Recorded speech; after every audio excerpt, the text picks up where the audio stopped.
Iran wrote in memory of the victims of Epstein Island on the side of a missile.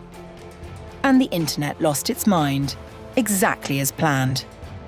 Lego animations, fake news networks, 90,000 posts. The bombs are real, so is the propaganda. Iran found America's wound and is pouring fuel on it.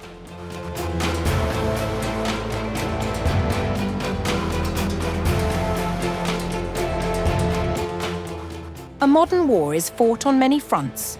It is fought at the battlefield, it is fought in the meme pages, and it is fought as much through propaganda machinery. As the US-Iran war enters its 12th day, Tehran's attacks are only getting more creative.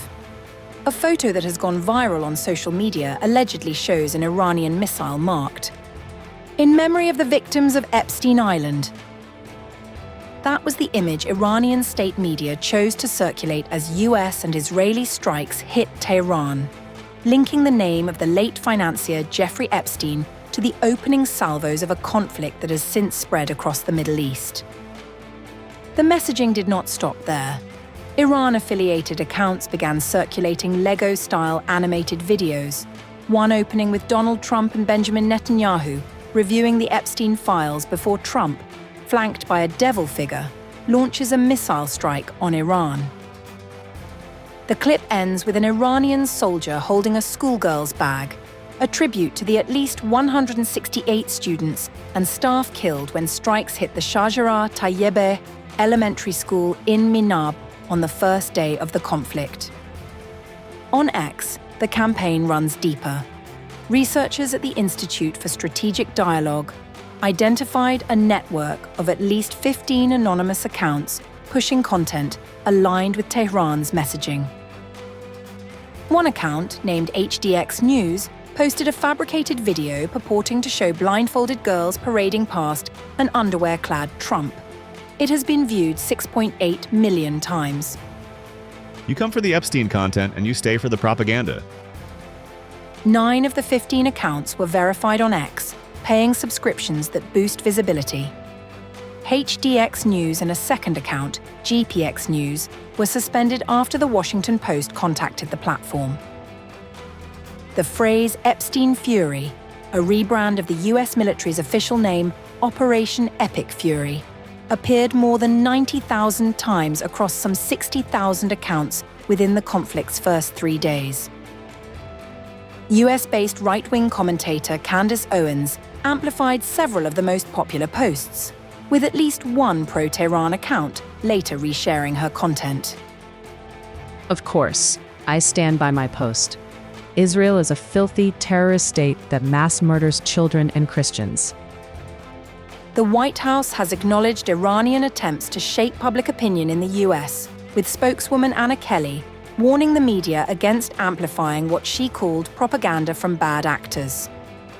Researchers, however, say the volume matters more than any single post. Repeated across tens of thousands of accounts, the message hardens an existing suspicion, held long before the first missile fell, that the war was never really about Iran at all. The bombs keep falling on Tehran, and the death toll rises. But for now, Iran seems to be beating the Americans with the West's own playbook.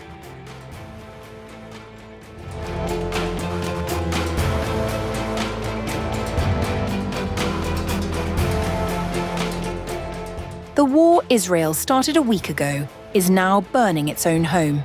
Cluster bombs scattered across the Gush Dan area of central Israel on March 8th, wounding at least 7 people after Iran fired a ballistic missile into the heart of the country's most densely populated region. According to Israel's Magen David Adom, a 40-year-old man suffered severe shrapnel injuries and was rushed to hospital in serious condition. A 25-year-old was treated for moderate wounds, and a 56-year-old was evacuated with light injuries. The Fire and Rescue Authority worked simultaneously across 2 impact sites, both originating from a single missile that had spread its payload wide. According to MDA paramedic Yekeskel Goldreich, who was in a nearby park when the sirens sounded, the scene was one of panic and blood. We are aware of the damage caused as a result of the explosion of these cluster munitions. At the moment, we have one injured woman who was taken to the hospital for medical treatment in moderate condition as a result of shrapnel or a stone that struck her. At the same time, we have 3 additional sites with damage only. This is exactly the cluster from those cluster bombs that we have been talking about and warning the public about. The damage that can be caused by that fragmented bomb that falls and disperses at an early stage. It was the 4th major strike on Israeli civilians since the war began on February 28th. According to Israel's health ministry, 1,619 Israelis have been hospitalized since the fighting started. But it was what was written on one of the missiles that drew attention beyond the body count. Footage circulating on social media showed the words Labaik Sayed Mujtaba inscribed on the weapon, Arabic for I am at your service, Sayed Mujtaba, a direct dedication to Iran's newly appointed supreme leader. The missiles, it seems, were not just weapons, they were a declaration. That declaration hardened further when Iran's parliament weighed in. According to Iranian state television, Speaker Mohammad Bagher Khalibaf said on March 8th that Tehran was not seeking a ceasefire and that those he described as aggressors would face consequences. We are not seeking a ceasefire in its war with the US and Israel. If the enemy attacks us from any country, Tehran will respond decisively. A few hours after the statement, Iranian strikes carried on through the night.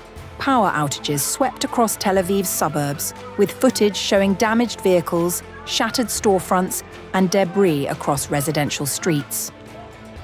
Iranian state media confirmed further waves of missiles had been fired, several carrying cluster warheads.